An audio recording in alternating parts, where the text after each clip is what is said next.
Well, barring Phil getting back into the meeting, I'll give the couple of announcements I knew from NCITE. The yeah, work on getting him added back in if he can, Cade.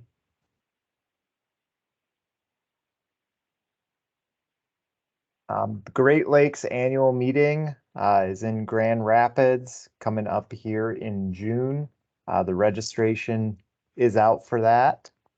So make sure to sign up for that. Looks like Phil's able. Phil, are you back online?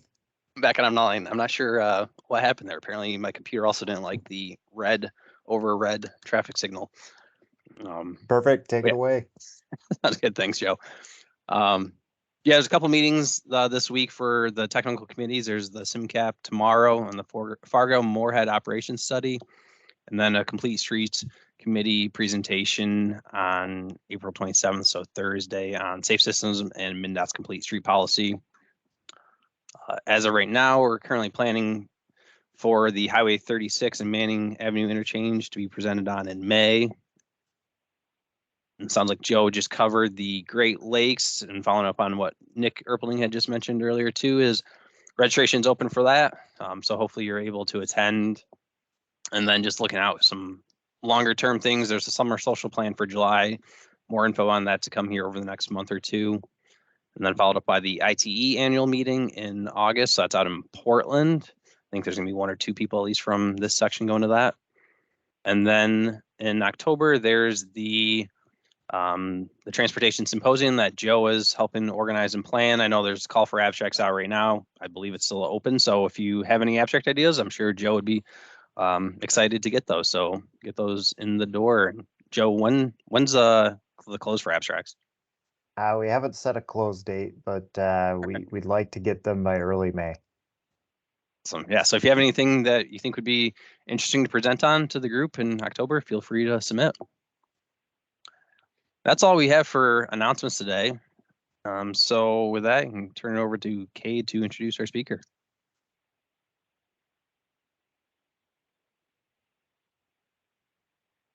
Cade, you're muted. Sorry about that. So our speaker for today is Stephen Joersz. He has a business administration degree from Valley City State University. He then went and got an engineering degree from North Dakota State University. And then after graduation, he worked at KLJ as a traffic engineer from 2014 to 2018. And then to move closer to family, he took the City of Minot traffic engineer position in the fall of 2018. So Stephen, if you'd like to share your screen now. Thank you, Kate. Go. There, hopefully this worked here. Just to get for reference, for those of you who don't know, I know a lot of you based out of Minneapolis, Twin Cities area.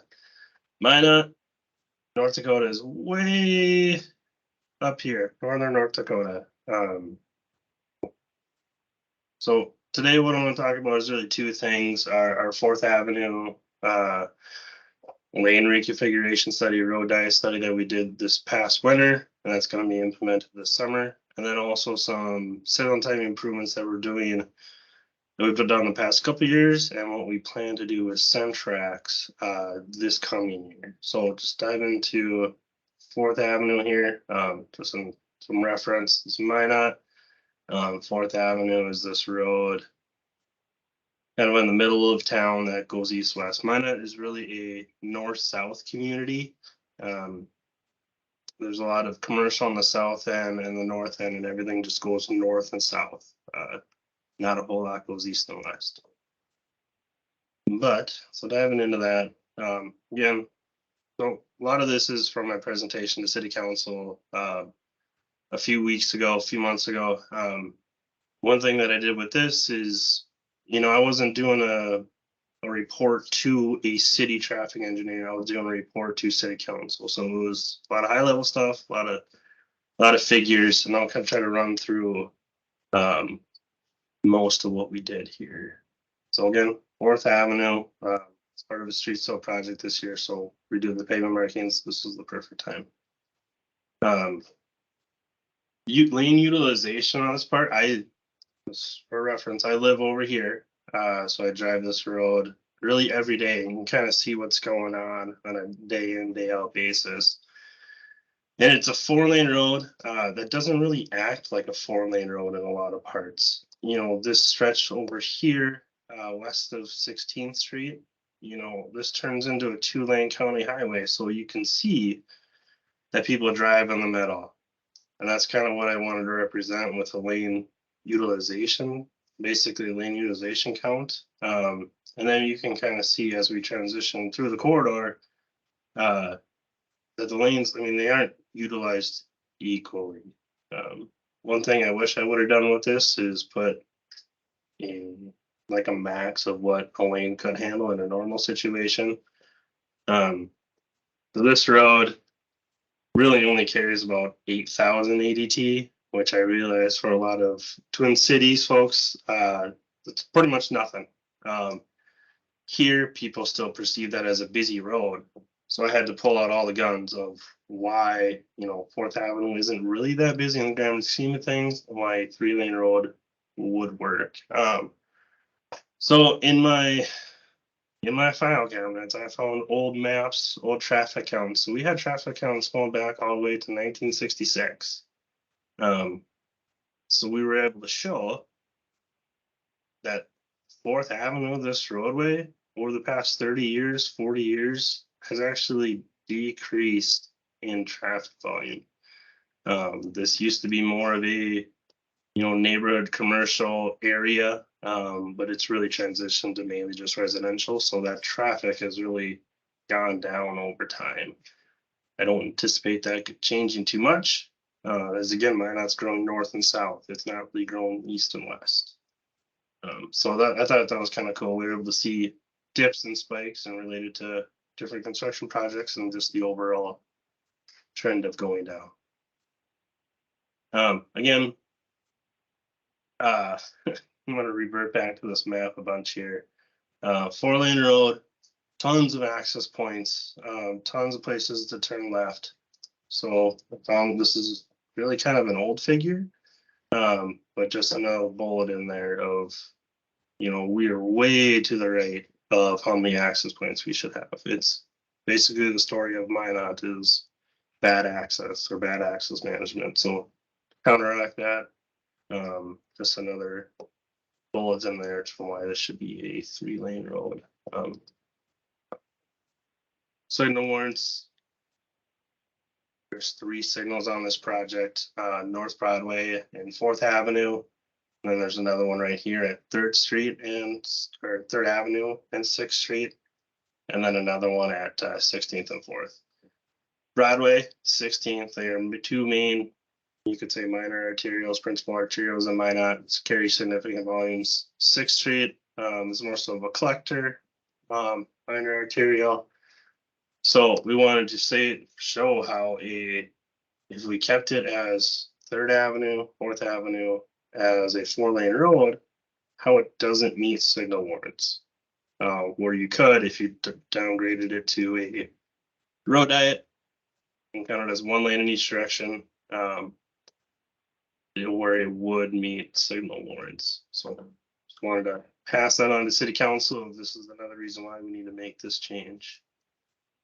Again, feel like we're stating the obvious with this group here. So I had one of our staff literally just go sit out on 16th Street, or sorry, 4th Avenue at 16th Street. That's the cross street there. And just wait till a truck came. And they zoomed out, took this picture, and it's just, again, to reiterate that you can't see with this 4-lane road, you get the negative offset left turn. It just creates a big blind spot.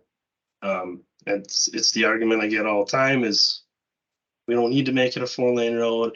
The inside lanes are already left turn lanes because this just stalls traffic. And I'm like, you're just making my point every single time. So making this a 3-lane road, we can correct that. So it's pulling out the basic stuff of negative offset left, no offset. Ideally, you want the positive. We'll settle for a 0, neutral with that. The other main area that we have a big issue on is, if I can zoom in here. On this west side here, we have a lot of intersections and we have a lot of skewed intersections or offset intersections. So it just makes the, slow up for a second there. Thanks.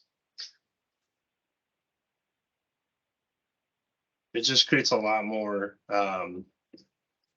intersection crossing points. So reducing that from a 4-lane to 3-lane will kind of combine some of those and really make that left turn space throughout the whole corridor. Not going to go into the stats. You guys can see those.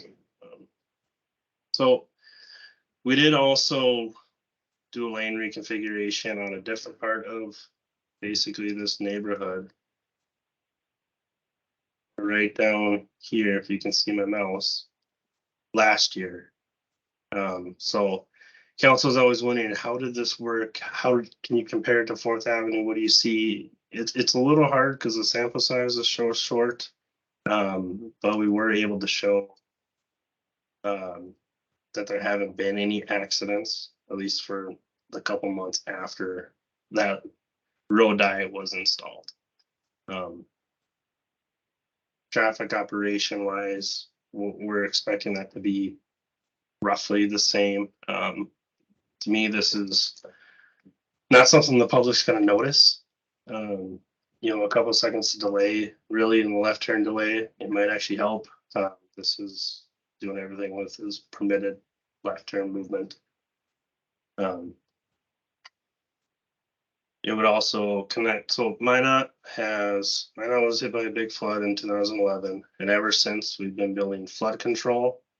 And with that flood control comes shared use paths. So Minot has expanded their bike network. We got a bike network, bike trail on the bypass, and then on County Road 15, we have it on the flood control projects. Oak Park is a great neighborhood park for this area. We just put it on 16th Street, planning on doing it 16th Street down to Burdick, which is US Highway 2. So if we did a road diet with bike lanes in this area, you know, it would kind of connect all that stuff together right there. That's why we do these little pieces when we can, but this big one, the green one, the area we're trying to do this year, really just connects all that together. I just wanted to show here, this is mainly for council on how we were going to tie back in when you go from 4 to 2 or really 3 to 2, how we were going to make those transitions. On the south side or the east side of 4th Avenue, we're gonna kind of shift off that left turn lane a little bit from the through because it doesn't really line up great with the other side of the intersection. So shifting that, separating and putting the gore between the left and the through versus the left and the opposing through, it kind of increases that sight distance on the opposite side of the intersection. And then one thing that we did, which I thought was kind of neat, is we took drone video before, during, and after a winter storm. And because I drive this all the time in the winter, before the snowplows get out, it's kind of a crapshoot on whether people driving this is a 2-lane road, a 4-lane road. So it really kind of makes it a makeshift 2-lane road. So we took it in 3 areas, and this is just really 3 snapshots.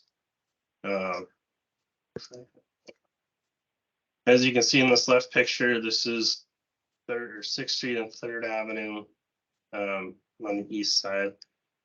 You got this car heading east in the appropriate lane. The car heading west is kind of just traveling in the middle. It's playing Pac-Man. So it's kind of making that, like you could say, that direction a 1-lane road. And then you can see this is more on the western end. People on the inside lanes, they tend to drift out. They tend to drift away from each other. You can see this, 6 to 8 foot snow patch in the middle. That's where people aren't driving. So to me, that's They want to stay away from each other.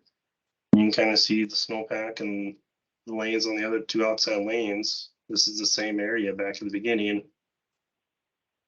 that had way less cars in it. So it's, you know, having those, if we change it from 2 lanes in each direction to 1 lane in each direction, really not any hurting anything, because that's how it operates kind of already in certain situations. And then we have big sweeping curves in this road too, which even during a normal day, people just cut across. They leave their lane right by Oak Park. So it was kind of hard to get this on one shot. But this right side, again, you can see bare pavement. You can see where people are traveling. They're traveling in the inside lane. They're leaving a big gap. And then what they're doing is they're cutting across. People going west are cutting across and clipping the inside eastbound lane. Excuse me. Battling a sinus infection here, so bear with me. And then people going east, they're just cutting across. You can see this guy is starting to drift over as well. So to me, I was a little uncomfortable leaving this as a 4-lane road, especially during winter. You know, you get 2 cars next to each other. The one tends to drift into the other's lane. If we just made this a 3-lane road, 1 lane in each direction, it'll kind of solve that issue.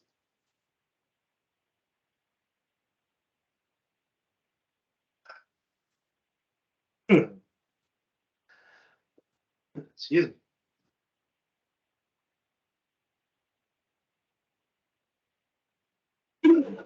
I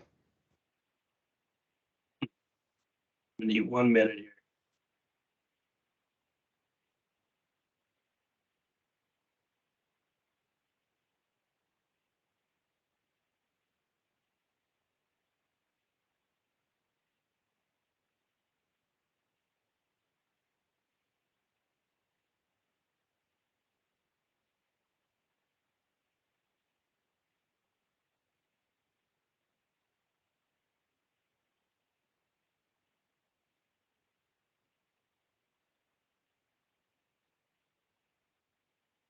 Sorry about that, everybody.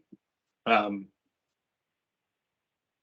that's the effort that we went through for 4th Avenue. Again, I understand that typically you guys are dealing with, when I say larger EDT roads. Minot, we're still trying to catch up to you guys. So this is kind of the tools, tactics that we use to get this passed.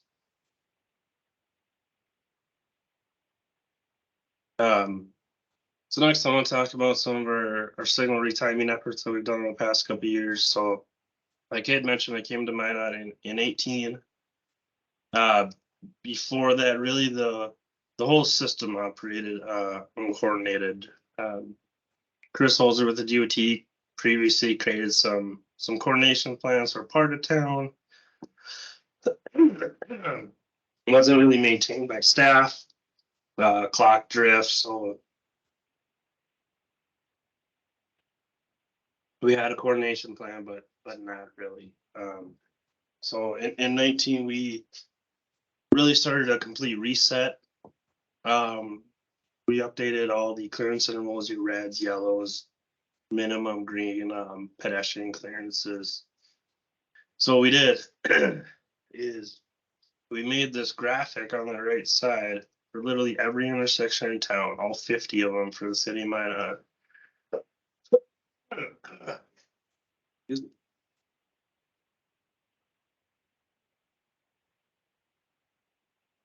We took our aerial survey, which is practically survey grade. We were able to get each distance, cut it off where it clears, and use the IT and single time manual formulas to generate new yellows, reds, minimum greens, kind of really to standardize the whole city.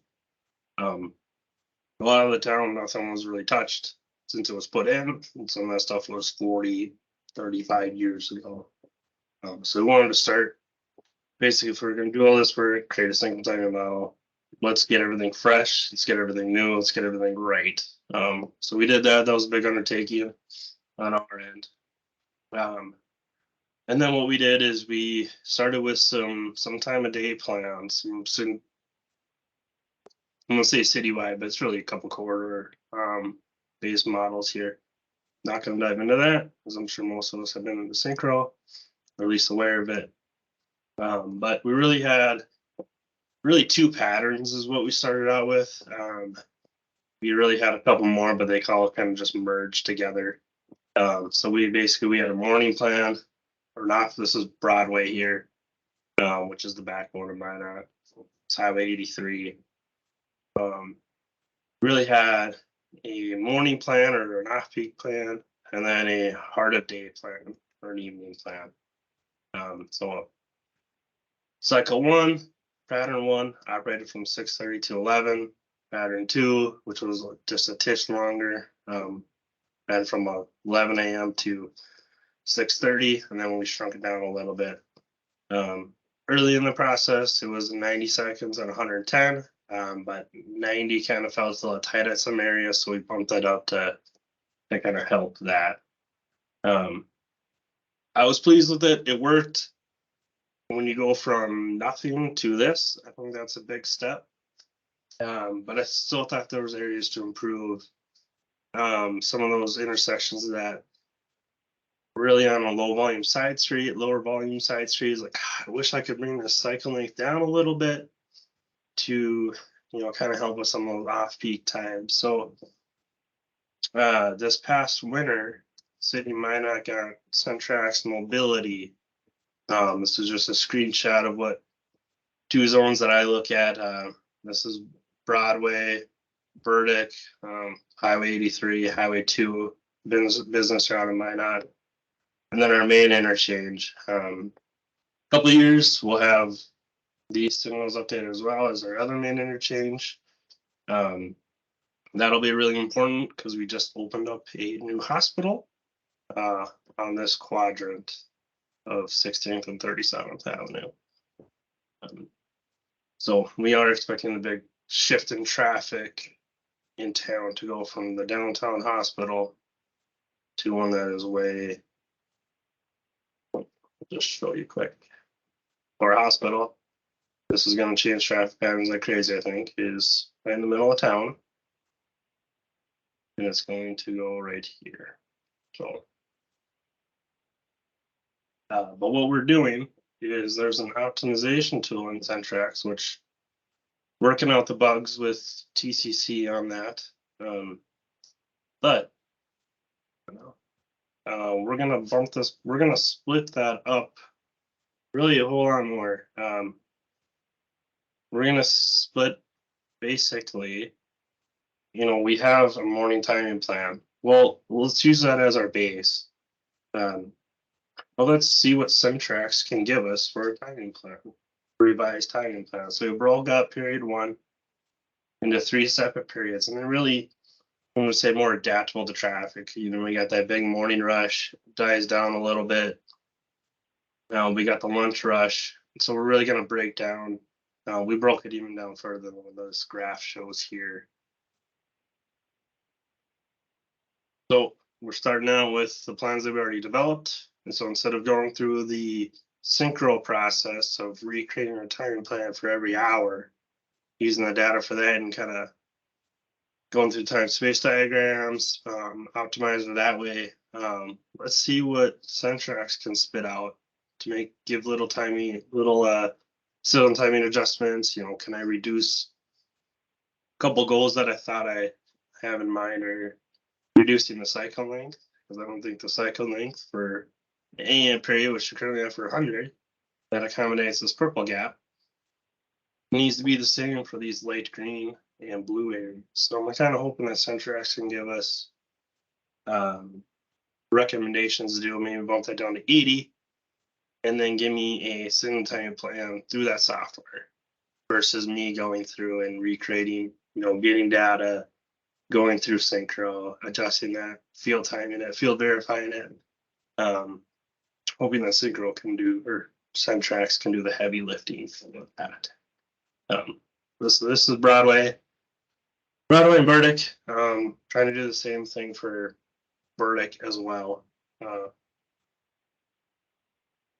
Not quite as in depth as Broadway, but same process. And I think that's closed on me. But I think that's really all I got for a presentation today.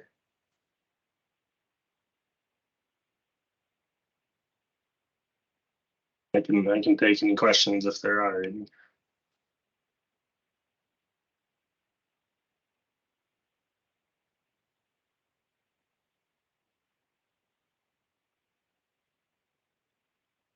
I've got one. Using Centrex, how long did it take you, or like how long has it taken you so far to come up with these, the chunks of time to do these new timing plans? I'd say we're about a month too early on giving that part of the presentation. Like I mentioned, we're working with TCC. I'm working through some kinks. There's an issue with there where of our sequence setup as compatibility mode where it needs to be ring barrier mode. So I think we're about a month away from seeing results on it. So really about a month too early on this presentation.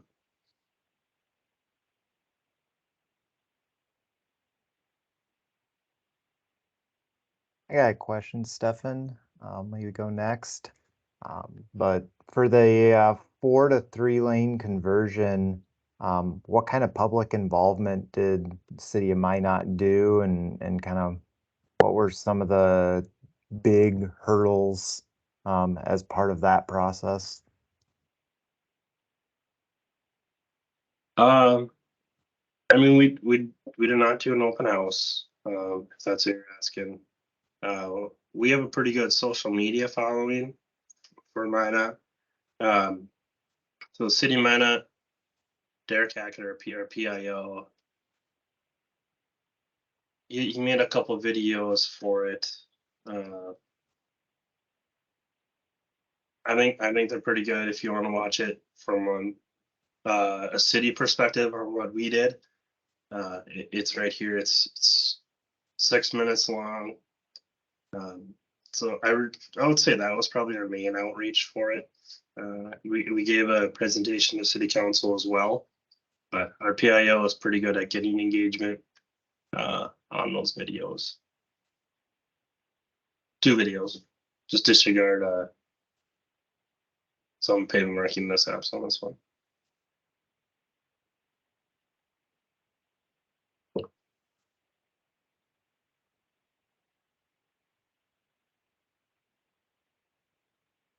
I mean, Nick, if you we want to got go time, next? I can show the whole thing, but it's pretty good, I think.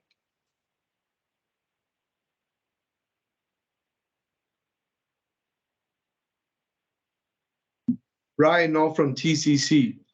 Stefan, just curious, how are you gathering your traffic counts? So couple areas. I guess we rely mainly or heavily on the DOT when they do their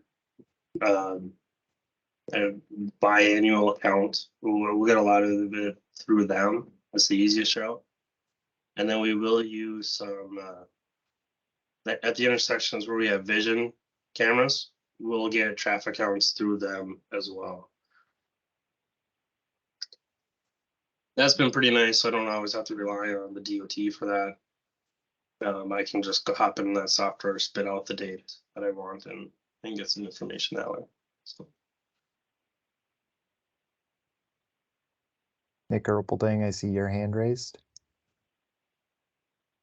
Yeah, thanks. On your front page timing sheet that you shared, one of the references that you showed was that you're using the ITE recommended guidelines for front page timing.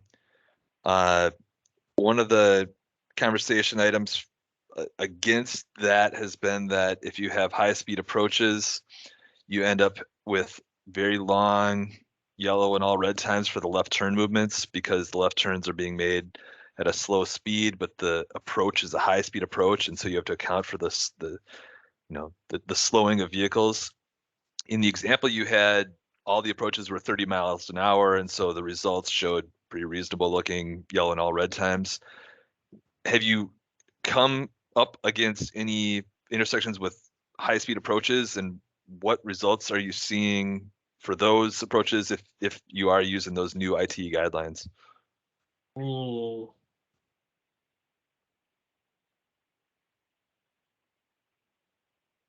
Here's what we used.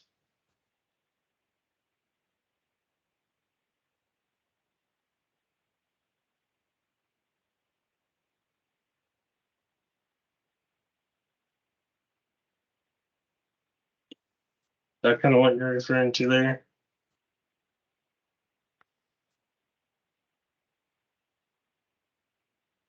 So yeah, I mean, I think when this came out as an issue and there was a person who was posting quite a bit on the IT message boards, and they were saying, well, if the left turn can only be made at 20 or 25 miles an hour, you have to account for that in your calculation. And so on your sheet that you shared earlier, and it looks like what's written here, your assumption for the left turn speed is just 5 less than the posted speed, which makes sense on a 30 mile an hour approach. But for a 50 mile an hour approach, what are you making the same assumption, or what are you doing for those?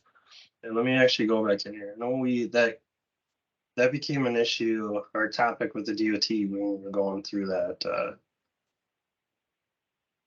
process. Just 2 for a second. I think we just did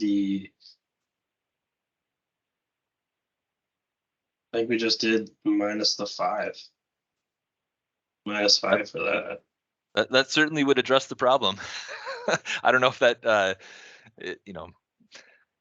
if that's what the consensus was on the approach, that's interesting to learn. So thank you. Yeah, I remember, man, you're testing my memory from 3 years ago, but I think we kind of did this kind of about the same time that the report came out. Oh, and I know I worked with Chris from the DOT on, 'cause I think I had that right away, and we switched it. Testing my memory there. But I think that's why we put in this left turn reduction. Just subtracted 5. Are those guidelines, these guidelines, are they shared anywhere on your website, or can we email you and request them? I can just send them to you. Yeah, you can Okay. email me. That'd be awesome. And if something's changed, this was not done today. It was done a couple years ago. But yeah, I'm willing to pass this along. We're talking with the DOT as well. Thanks. So yeah, and then here's our spreadsheet. We did it for everyone. All this work was done in AutoCAD. We did our aerial, not Google Earth. Or plans if we had planned on new stuff.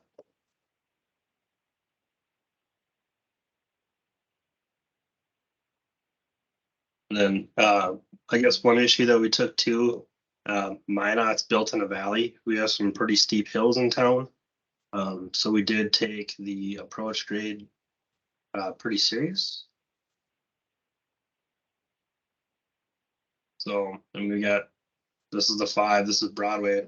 We got a 5% slope on Broadway. 6th Street, I think, has like a 12% slope. We have several others that are 6, 5, 4. So we did get our approach grade for every intersection. Whether it was flat too, we still grabbed it just to make sure we're covering our bases. That's okay. There were some of it we were able to grab from plans, some of it we field shot. Only back up on 150 feet.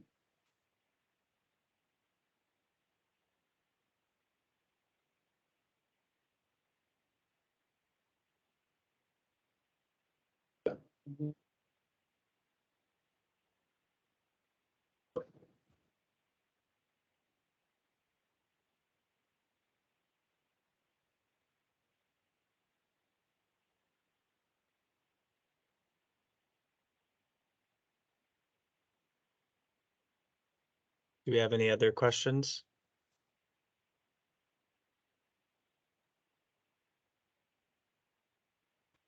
Denny, this might be the first meeting that you don't have a question.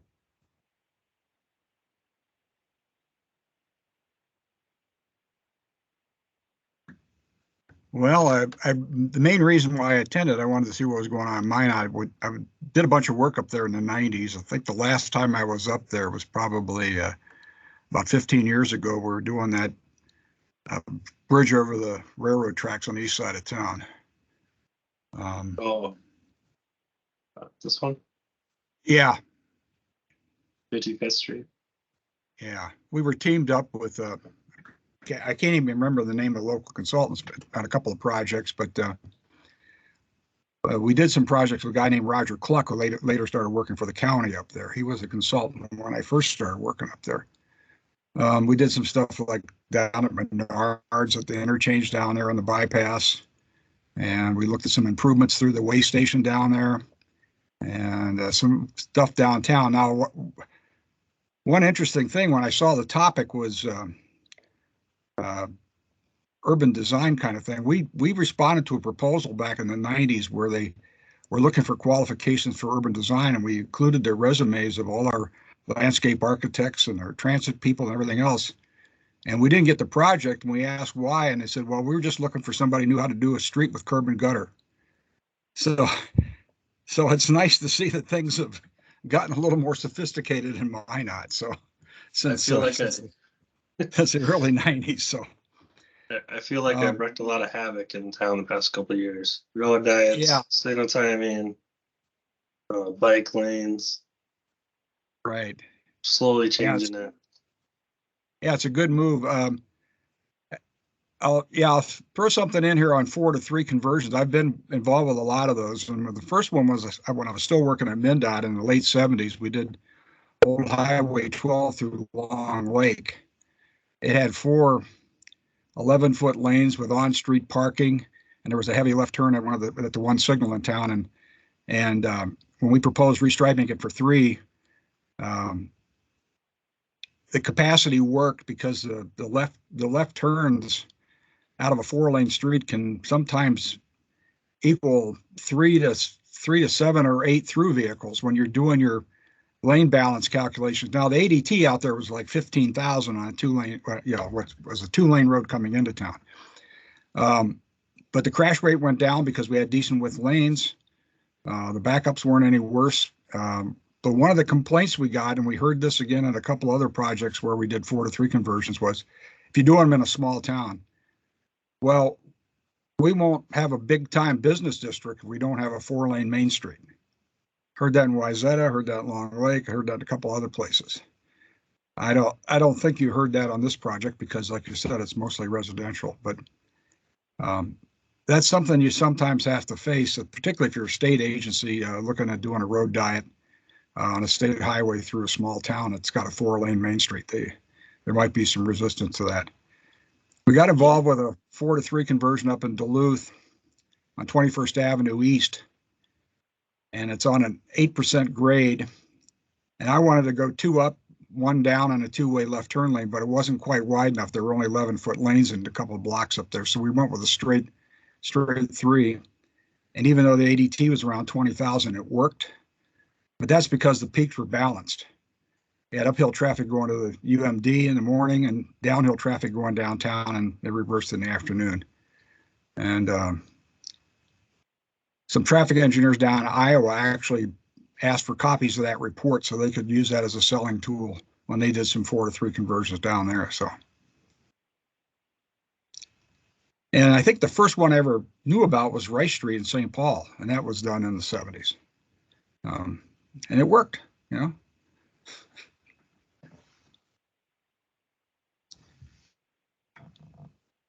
that was kind of something that I had to battle too. Not really so much with 4th Avenue, but when we did 16th Street, and I brought up downtown Burdick, it's really almost that perception of, oh, this road's so busy that it needs to be 4. Like it doesn't need to be 4. Like there's issues all day with, especially downtown Burdick. We got a school, a courthouse downtown. You know, this inside lane is deadlocked in the morning. So it's this one I've been kind of priming for a handful of years now, and I will continue to prime until it's done. Of why this should be a 3-lane road. There's some issues with queuing, because this is a double F, pretty big movement. So we'll have to work through that, but I don't want that to be a reason why we don't improve the rest of this roadway as well.